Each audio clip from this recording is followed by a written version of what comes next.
Acting normal until you crash with ADHD. Comment your experience down below. This is a very unhealthy masking technique that a lot of people with ADHD do. I'm also very guilty of this. I got diagnosed ADD at 13, re-diagnosed ADHD at 17. And we will mask and try our best to pretend to be normal, that everything's okay. We're in the fake smile. It's all very exhausting to do, because inside we're breaking inside, but we don't understand and comprehend how to actually share those emotions. In fact, a lot of times we won't share how we feel inside or talk about struggles because, one, sometimes verbal communication with it can be very difficult. We can feel very misunderstood. And so that again now halts us to where we mask.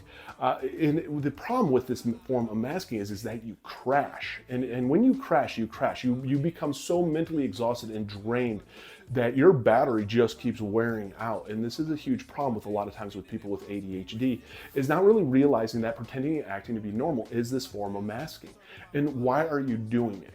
That's the biggest thing. And that's where therapy comes into play so much when it comes to ADHD and how to unmask yourself essentially, is because it is extremely exhausting. You're doing it for a reason, and a lot of times it's rejection sensory dysphoria or different things, that core beliefs that we have that you actually have to work through and heal through. And that's where different types of therapy out there can help, whether it's EMDR therapy, DBT, CBT therapy, and getting with a therapist along with a psychiatrist. That's one of the big problems that we make a lot of times with ADHD, is that we get a psychiatrist, but we don't get a psychologist to also help us on the technique sides of a lot of the other aspects of ADHD, not just the medication side.